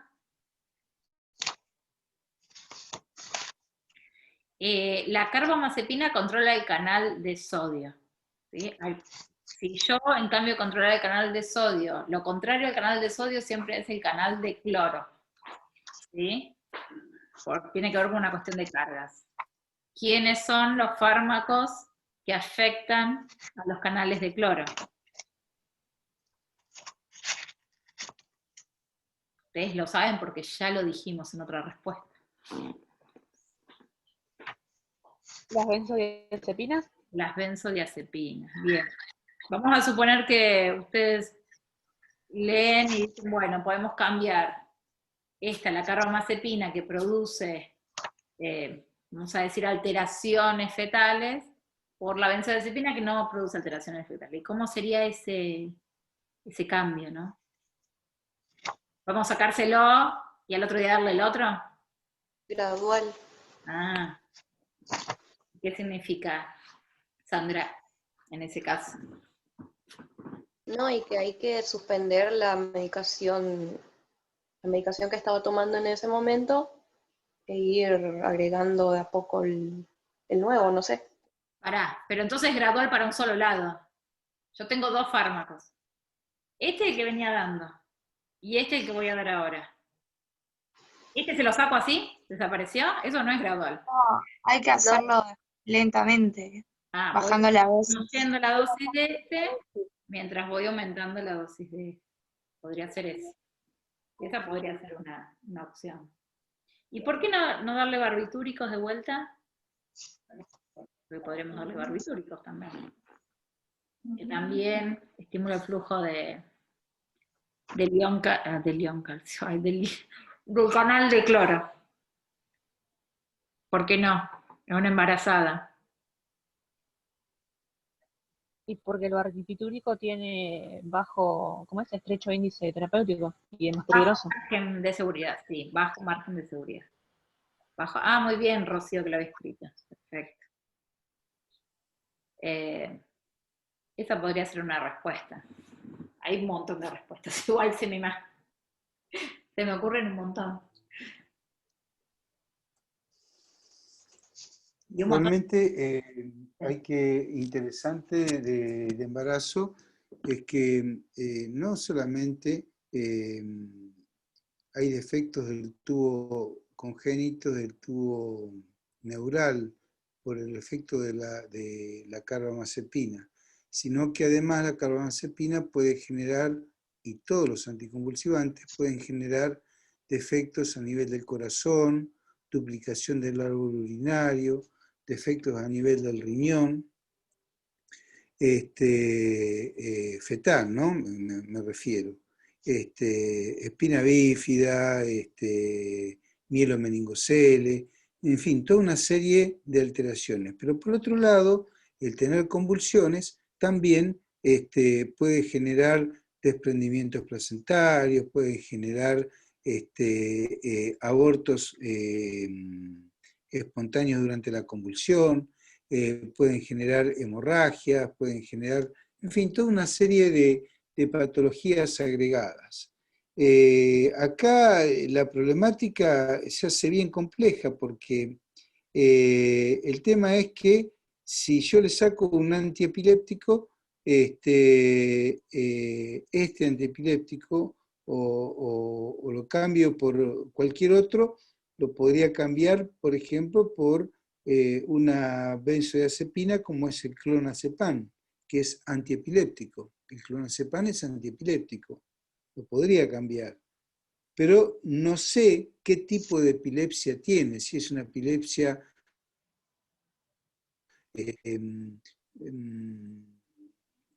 pequeño mal, gran mal, tónico-clónica, de miembro superior, auditiva, olfatoria. Hay distintos tipos de epilepsia. Entonces, yo no sé, y todas, por definición, una epilepsia es una crisis. Y hay algunas epilepsias que se manifiestan simplemente por ausencias o simplemente se manifiestan, son muy cortitas y se manifiestan por desmayos fugaces que duran 2 minutos 3, y bueno, y eso es una crisis también. Entonces habría que ver de qué es lo que se trata. Por eso es un problema en sí mismo. Entonces, yo a este problema que no tiene pregunta, se la pregunta la da la paciente. Yo decido abandonar el tratamiento porque el fármaco puede producir malformaciones en el feto. Bueno, le puedo decir yo como médico, es verdad lo que decís, pero no abandones un tratamiento anticonvulsivante. Sigamos con las benzodiazepinas, que son más seguras y que no generan con tanta frecuencia ni con tanta certeza malformaciones en el feto. Esa podría ser una respuesta a esa problemática. Por otro lado, ya estamos en los 4 meses, o sea, pasaron las 16 semanas. Los peligros mayores de malformación y está en el primer trimestre. El primer trimestre son los 3 meses de embarazo, las 12 semanas. Ahí es cuando las drogas hacen su mayor efecto. Ya pasamos toda esa etapa. Es muy probable que si la carbamazepina ya desarrolló una malformación neurológica o renal o cardíaca, por más que la cambie a otra droga, a clonazepam, por ejemplo, la malformación ya esté localizada. De modo que lo que queda es seguir el embarazo, sacar la carbamazepina y pasarla, por ejemplo, a clonazepam. Eso es lo que yo haría frente a este cuadro. Yo no leí el cuadro clínico del libro, donde lo sacó Diego, pero es lo que yo haría frente a esa problemática. No sé ustedes si tienen una idea mejor.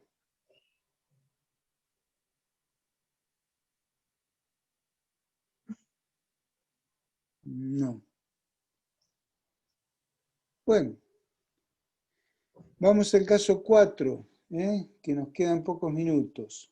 Varón de 73 años, diagnosticado de enfermedad de Parkinson hace 10 años. Tras diagnosticársele la enfermedad, se inició tratamiento con levodopa asociada a carbidopa. Su familia comenta que en los últimos 12 meses alterna periodos de buen control con otros en los que la aquinesia o asinesia aparece de forma súbita, Aseguran que el cumplimiento terapéutico en todo el tiempo ha sido correcto. ¿Cree que la familia no cumple cuidadosamente con el tratamiento y por ese motivo la situación clínica del paciente es mala?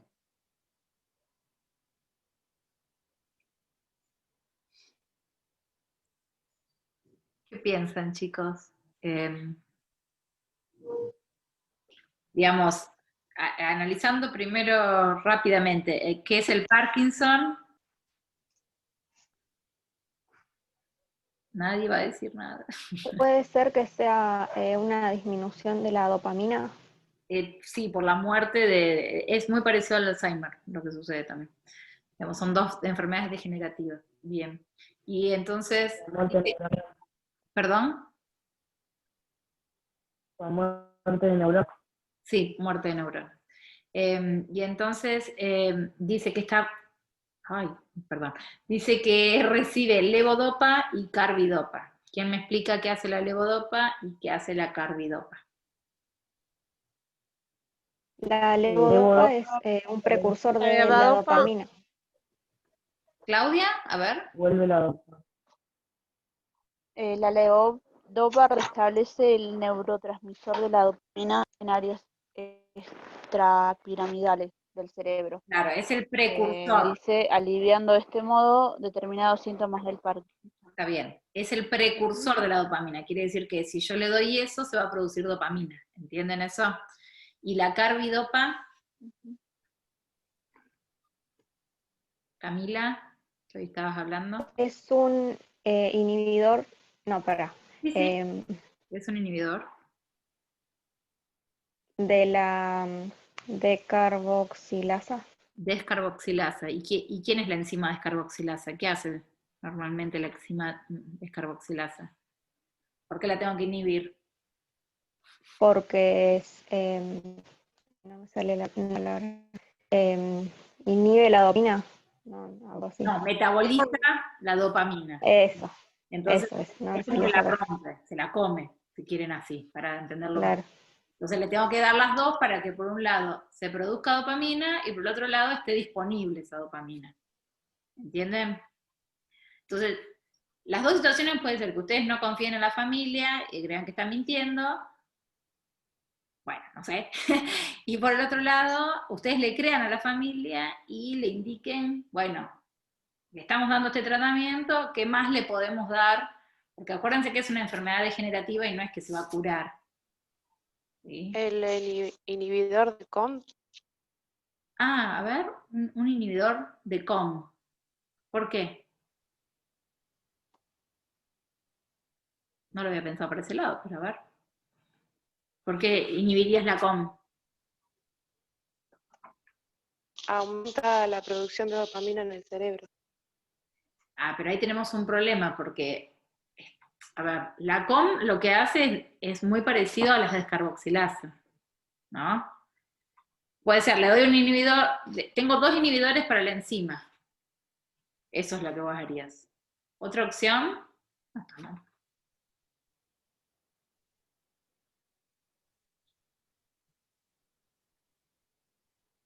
¿Se les ocurre otra opción?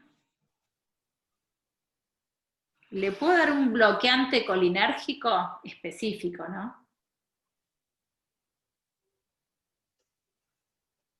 No sé si lo hablaron con Diego, pero me parece que sí les dijo la menestropina. La menestropina que es... Dice que no hay que administrar a mayores de 70 años. Claro, bueno. Pero bueno. Es una enfermedad degenerativa, chicos. Digamos, ninguna de estas personas se va a curar. Para dejarlo claro, ¿no? Lo único que están haciendo ustedes es que tengan un mejor pasar. Sí, también eso dice que se usa en fases iniciales de la enfermedad y el paciente está hace 10 años con la enfermedad. Claro, ese es otro tema. Digamos, no es momento de cambiar de medicación, sí, tal vez de agregar, de ayudar con otro tipo de medicación. Y obviamente que hace muchos años se le da lo mismo, entonces capaz que su sistema natural deja de producir dopamina con la levodopa.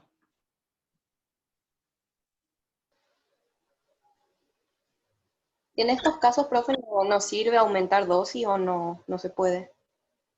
Y lo que pasa es que es un precursor, no es que vos le estás dando la dopamina. Vos le podés aumentar la dosis del precursor, pero eso no implica que la neurona vaya a producir dopamina, ¿entienden? Porque la cantidad de enzimas que tiene para producirla van a seguir siendo las mismas. La compañera, no me acuerdo quién fue, que dijo bloquearle la COM. Ella lo que estaría haciendo es duplicando de alguna manera que no existan enzimas que degraden la dopamina. Y ahí sí está duplicando como la dosis de alguna manera, por decirlo. ¿Y solo hay que tratar la dopamina? ¿No se puede, no sé, aumentar la dopamina o, no sé, se me ocurre, no sé? ¿Cómo? Sí. En vez de darle algún bloqueador de la enzima que sintetiza la dopamina o un precursor de dopamina, darle algo que ayude a la serotonina, por ejemplo. No sé, estoy preguntando algo que por ahí... No, porque en realidad eso funciona perfecto. Las únicas neuronas que se mueren son las productoras de dopamina. Es más, es una enfermedad ¿por qué le doy un bloqueante colinérgico? Porque las neuronas que producen acetilcolina siguen normales, no les pasa nada. Entonces, le bloqueo para que el equilibrio entre acetilcolina y dopamina se mantenga. Por eso le daba un bloqueante colinérgico, ¿entienden? Digamos, esto afecta específicamente a un tipo de neurona, y ese tipo de neurona es la que produce dopamina. Eso es lo malo, porque entonces capaz que nivelas para un lado y se desequilibra el otro. No sé si lo entendieron eso. Yo les marco que si quieren, hay una figura que para mí es excelente en el libro, en la página 264, me parece que el que mira esa figura lo va a entender perfecto. Porque ustedes van a ver que tienen los dos tipos de neuronas, ¿sí? La que tiene problemas porque se muere, entonces las que producen dopamina tienen que producir más dopamina. Y para hacer que produzcan más, digamos, para hacer que produzcan al máximo, uno le da un precursor de dopamina. Y por otro lado hace que la enzima, bloquea la enzima que degrada la dopamina. Y por el otro lado están las neuronas que producen acetilcolina, que siguen produciendo acetilcolina como si nada. Entonces, una forma de equilibrar eso, acetilcolina y dopamina, es dando un bloqueante colinérgico. ¿Eso lo entendieron?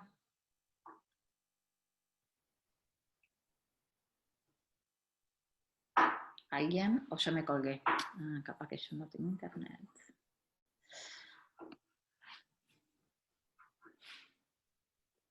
¿Tienen alguna duda de eso? Una pregunta. ¿Por qué no le doy dopamina directamente?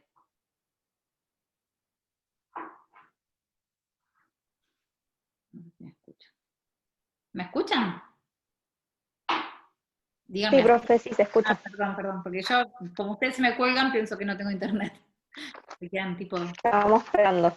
Atraviesa la barrera hematoencefálica. ¿Cómo? No atraviesa la barrera hematoencefálica. Claro, entonces degradante, entonces de nada sirve. Eso es un tema. Juan, no sé si querías agregar algo. No, es que está todo muy bien desglosado. El tema es que, bueno, la benzotropina se puede usar como coadyuvante y hay varias visiones al respecto. Una que puede pasar que un exceso de dosis en un paciente con Parkinson puede generar síntomas que pueden ser psíquicos o pueden ser motores, en este caso es motor, que simula que agrava su enfermedad. Eso es una visión. La otra visión es que los pacientes tratados con medicación antiparkinsoniana, como es este caso que es carbidopa más levodopa, es normal que tengan un fenómeno que se llama on-off, o sea, aún con la misma dosis, aún durante tantos años, puede pasar que tengan periodos de reagudización de su Parkinson y que a lo mejor le dure una semana, 10 días, y después vuelve otra vez a estar controlado con la misma dosis. Entonces, ¿qué es lo que uno se plantea? Que esta enfermedad es degenerativa y dinámica, y nosotros la estamos tratando como si fuera una enfermedad estática. Le estamos dando la misma dosis desde hace 10 años. Resulta que ahora, desde el punto de vista de formación de dopamina, después de 10 años, el paciente está peor. Por lo tanto, tiene periodos on-off y por ahí necesita más dosis o por ahí necesita coadyuvantes, como es el caso de la benzotropina, ¿sí?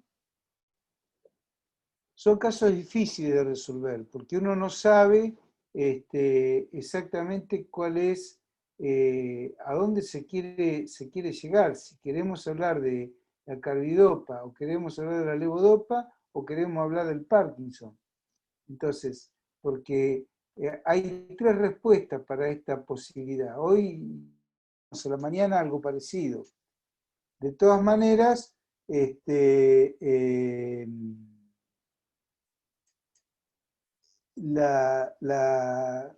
no sé por qué dicen que la situación clínica es mala.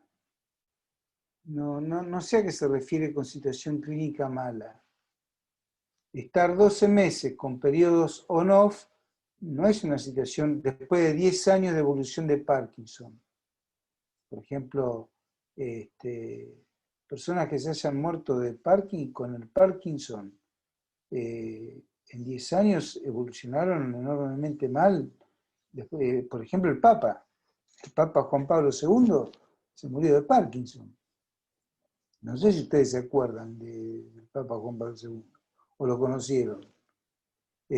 O el mismo, que hizo Volver al Futuro, o Blanco, que es un artista argentino, tiene Parkinson.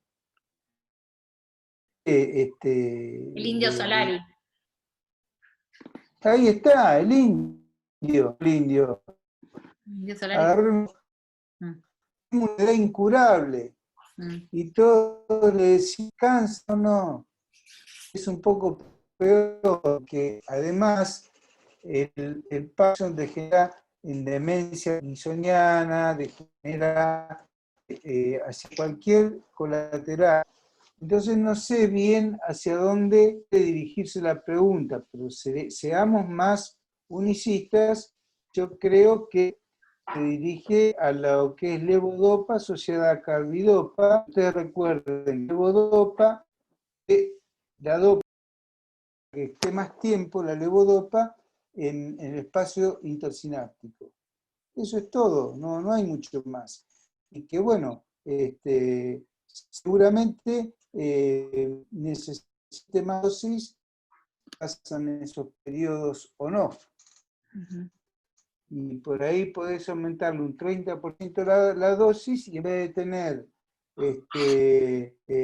episodios en uno, tenés 4. Y bueno, mejoraste el 60%, mejoraste un montón. Eso es así, o le aumentamos la dosis de lo que le estamos dando, o de Parkinson. Hoy quiero que sepan ustedes, Parkinson hoy se trata de operar. En el Posadas hacen neurocirugía para la enfermedad de Parkinson, incluso con el paciente despierto. Y después de aplicarle los electrodos al paciente, el paciente sale de quirófano sin temblor. ¿Cuánto dura eso? No sé. Dura 2 meses, 3 días o un año. Y después con medicación vuelve a mejorarse. Pero las cosas cambiaron. No es la única enfermedad que con cirugía ha mejorado. Nada. Juan, justo ahí le respondiste no se me ocurre ninguna otra cosa. Justo le respondiste a una de las chicas que preguntaba si había otra forma de tratar. Ah, sí. Y estamos hablando Hospital Posadas, acá, en Aedo. Estamos hablando de General Rodríguez. Es una cosa increíble lo que las hacen en Parkinson. Entonces, este tratamiento, pues ahora yo le aumentaría la dosis y seguramente el cumplimiento ha sido correcto, pero lo que pasaron fueron 10 años de enfermedad. Entonces, si siempre con la misma dosis, lo que cambia, no la dosis es la misma. ¿Entiendes? Cuando uno transforma en estático una enfermedad que es dinámica, degenerativa, se va a encontrar con estas cosas, que va a necesitar adaptarse o es otro que te digo después.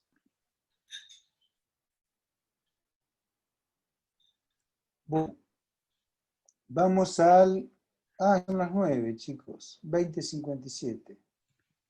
Esos 5, que es en la paciente de 30 años que se escribe el lorazepam, que es un ansiolítico y que está tomando anticonceptivos orales. ¿Qué es lo que pasa? Los anticonceptivos orales compiten a nivel del segundo paso hepático del lorazepam y entonces hace que disminuya el metabolismo del lorazepam y entonces aumente la concentración plasmática del lorazepam porque se metaboliza. Esa es la razón.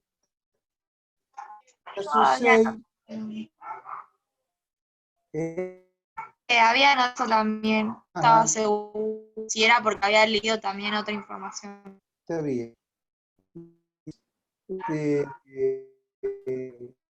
el caso de ciclomina es un inhibidor de la un MAO, y lo que es que esas cefaleas fuertes es porque le aumenta la presión, la cara está con palpitaciones, se llama síndrome de tiramina, que se encuentra justamente en esos segmentos. Sí, entonces lo primero que uno va a usar, va a informar cuando utiliza inhibidores de la tranilcipromina es proponerle una dieta que no tenga tiramina, y hacer una listita de lo que no puede comer para que no desencadene una crisis por este aminoácido. De todas maneras, sepan que es muy interesante el mecanismo de acción de la tranilcipromina, pero la tranilcipromina ya no se usa más para el tratamiento de la depresión. Es interesante la descripción del síndrome de la tiramina, es interesante la descripción de el mecanismo de acción de estos antidepresivos, pero ya estamos en una generación distinta. Es como que yo, ¿qué decirle? La opere de vesícula como hace 50 años. Hoy se opera por la paroscopía la vesícula, ¿saben? Es así. Bueno, una cosa fue superando a la otra. Acá pasa lo mismo. ¿Sí? Con las drogas pasa lo mismo. Hay drogas que fueron superando en beneficios, en virtudes, en efectos colaterales a las otras. en la acción farmacológica y sobre todo en la eficacia clínica para tratar la enfermedad. Bueno, y bueno, ya tuvieron la respuesta de la opción 5, de la opción 6, y nada más, lo demás lo discutimos todo. ¿Sí? Bueno, nos vemos el miércoles, el otro miércoles. El otro miércoles. Sí, el lunes les mandaré el mail. Perdón, se me corta, así que los escucho súper entrecortados. Si tienen algunas dudas, manden mail y pregunten. Pero aprovechen para estudiar, chicos. Bueno, Romy. Hasta luego. Me voy a tomar algo para la cabeza, que yo sí tengo. Gracias, profe. Vos estás ojeada, de tanto ir a caminar por la 40, te ojearon. Capaz. No, pero aparte me dio un ataque, tengo ataques de migraña de vez en cuando, así que me mata la luz.